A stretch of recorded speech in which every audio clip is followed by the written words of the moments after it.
Okay, so with Atlus being an extremely greedy company, Persona fans at this point have come to expect a shit ton of games from them yearly, especially spin-off games, leading to a shit ton, and I mean a shit ton, of Persona-themed cash grabs. But what's even worse about that, we're just doomed to receive even more of these cash grabs day by day, whether that's low-budget dancing games or a gacha game that only one specific area of the world can play. This has been going on for decades, and I mean decades, which has led to an obscene amount of obscure games that barely anybody remembers. So how about we take a deeper look into some of these games, just for the hell of it, and find out just how bad, or I guess surprisingly good, these cash grabs can get. The goal is to showcase some of their spin-offs that I'm sure that almost nobody has heard of, like Persona 3 EM or Persona 4 spin-off that I can bet you 2 gold doubloons you've never heard of, which I'm not gonna lie, before writing the script for this video, I straight up forgot that that game even existed. Then I'll take a look at even more obscure milking from Atlus that isn't directly related to the mainline Persona games, like that one time Atlus tried to make their own Persona themed MMO on a fucking flip phone, which,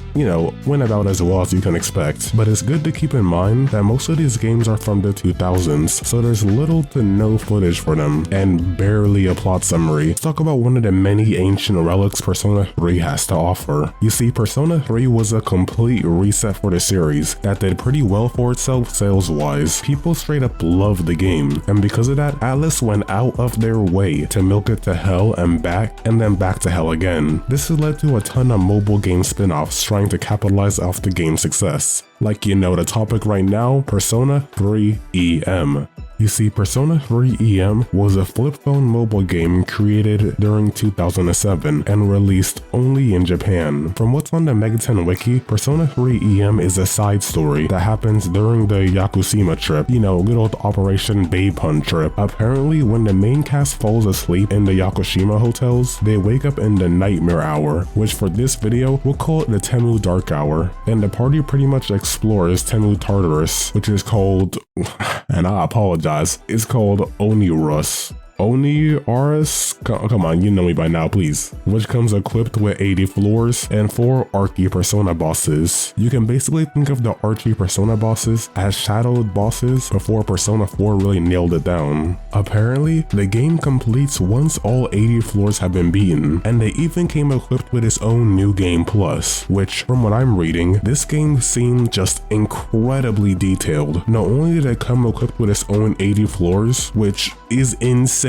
for a 2000s flip phone, but it also had its own social links. It's too bad that we have little to no gameplay of this game whatsoever. From what we can see, the gameplay looked pretty identical to how the original Persona 3 played, except in more of a 2D format. You guys ever play Pokemon Shuffle before? Yeah, that one 2000s game? I assume it's exactly like that, but in a Persona format. I promise you guys, it's extremely cool to read about. What's even cooler is apparently the final boss of Walgreens Tartarus is a shadow version of Orpheus, or Archie Orpheus. All we know about Archie is that he looks a lot like Orpheus Telios, but unfortunately, there's not even a hint of a picture to see what that's really like. But at the end of the day, for being a cash grab, Persona 3 EM is actually extremely detailed, with its own social links and a similar battle system to the original Persona 3, and a plot that actually attempts to develop its characters. It's too bad that we can't play this game and that we're probably never gonna get any gameplay out of it, but at least out of all the mobile games I researched for this video, EM is definitely the best. Unfortunately,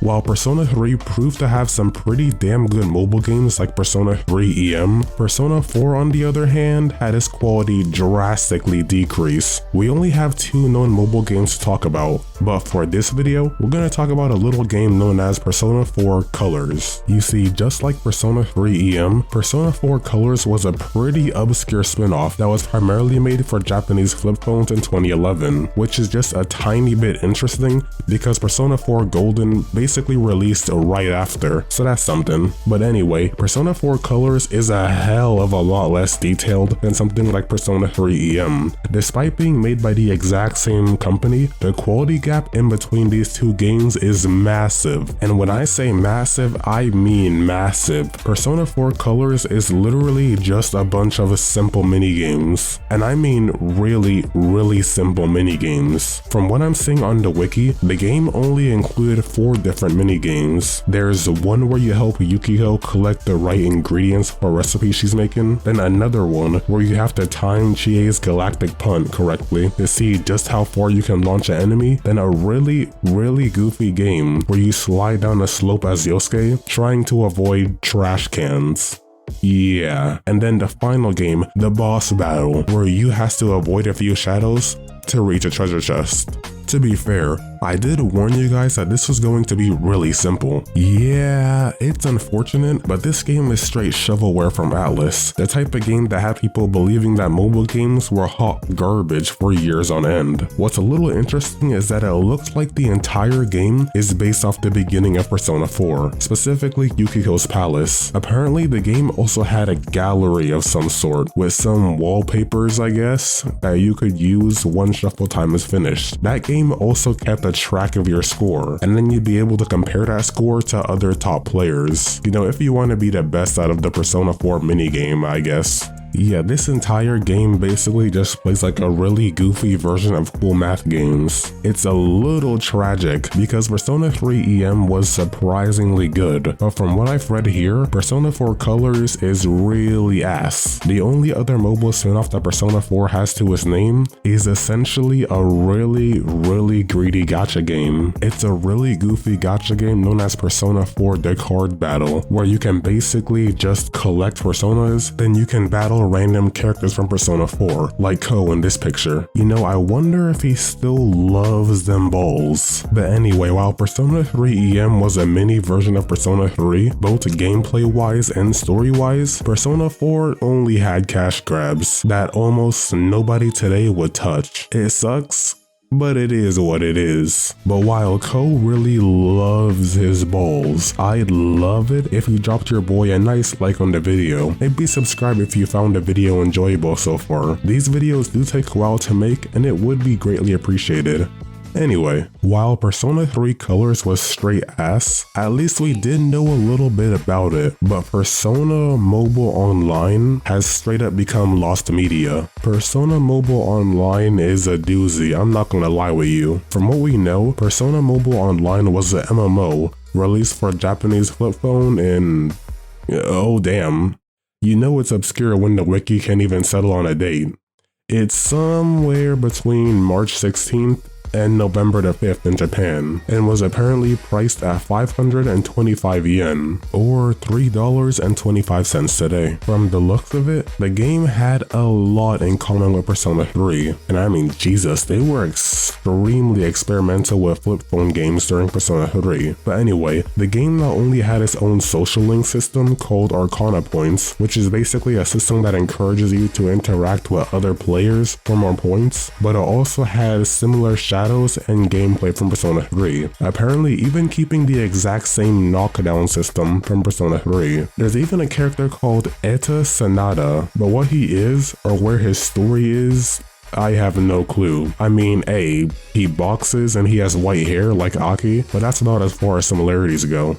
This game also apparently had its own quest systems and 2D dungeons that look a lot like Habbo Hotel, but maybe it's because they're both pixel art and I'm just being dumb. When I say obscure, I mean incredibly obscure, even for Megaten's sake. Take something like the spin-off manga Persona 2 Tsusumi no Batsu. Even then, at least we know a decent bit about the story and the protagonist persona, but with this game, we straight up don't know jack shit. At the bare minimum, we know you can summon personas, so maybe this main character's persona is Velta?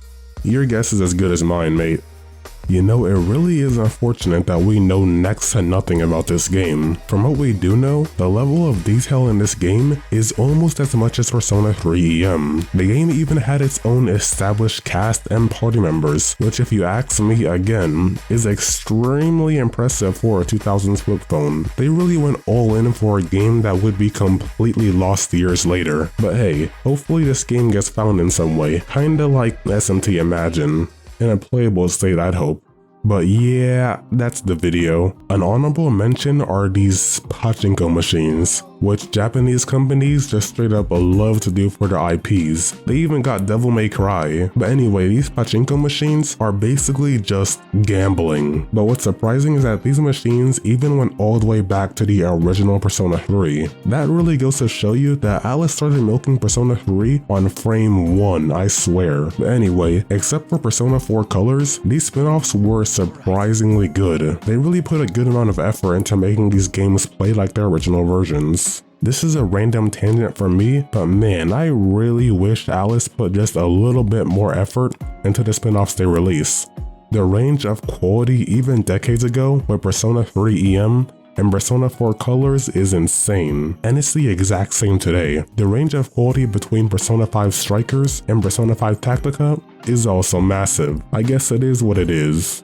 But anyway, I'm done yapping for today. If you enjoyed the video, why not help a brother out and subscribe? Maybe like the video for some extra flavor. Either way, I'll catch y'all in the next one.